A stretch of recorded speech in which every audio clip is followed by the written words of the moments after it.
Co zmieniło się w airBaltic, odkąd jest pan prezesem tej linii? We initially focused on taking cost out, and we had to reduce the size of the airline significant to come back to a profitable level and profitable cost base. And then in parallel we start working on all our systems, on innovation items, by maintaining the cost base but still trying to improve the services we offer. And today the airline has a very good cost base, is still offering a lot beyond services beyond what you see from classic low-cost carriers. We have a business class on all flights. We offer a lot of ancillary products. We have a frequent flyer program. So a lot of passenger comfort items. On the other hand, we were able to maintain a low-cost base. On one hand, we have passengers who are very price sensitive. They just want to pay for what they get, so very cheap ticket price. And they say, I'm not taking any extras, so they don't pay any extras. Then there are passengers who want a little bit more comfort. Maybe they want a meal, but still sitting in economy. So that is something we offer, but you can add it.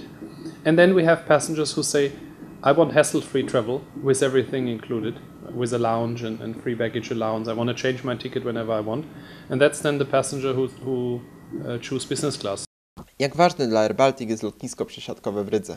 We offer 60 destinations, depending on summer, winter, from Riga, which is the main base. But we also connect very well the neighboring countries, Lithuania and Estonia, to connect people to then go from Riga somewhere.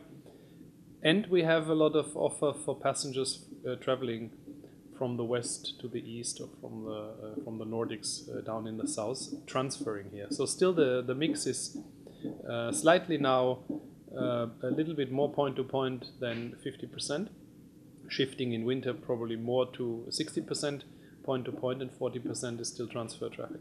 The future is we open new routes in Tallinn to Paris, in Vilnius to Amsterdam, so that is new, direct flights from there. So we will have a higher share of point-to-point traffic for the future, but we still maintain we call it meaningful transfer in Riga.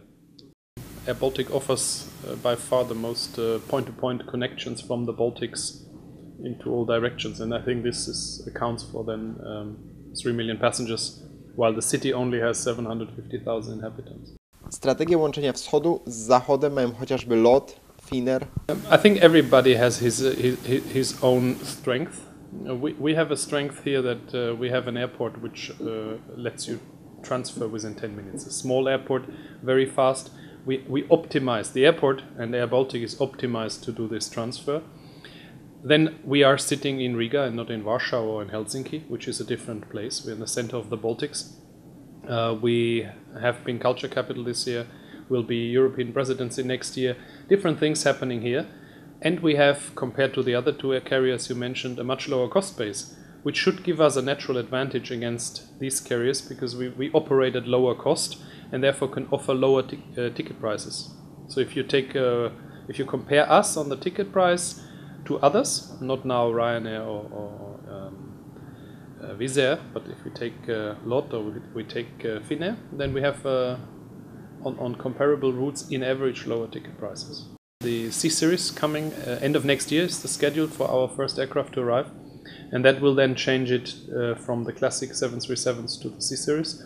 And by that time we will probably have one of the most modern fleets in Europe. So after the changeover, we have with the relatively new Q400 turboprops another Bombardier product, the C-Series, which will again reduce our cost base, make us more efficient, and give us a long-term perspective, because the aircraft can do a lot more things than the current 737s can do. Jakie są plany airBaltic związane z Polską? Poland is one of the strongest markets in Europe. Poland itself is growing. I think it is targeted by a lot of airlines already. And we see with the successful recovery of a lot Polish airlines now being a successful carrier again, flying 787s, a very interesting market. It's just that if we have to choose where we go next, there might be different airports we serve next, as we already serve Warsaw. But Poland is definitely, from the size of the country, an interesting market for everybody in the future. So I would not exclude that we also do more in Poland.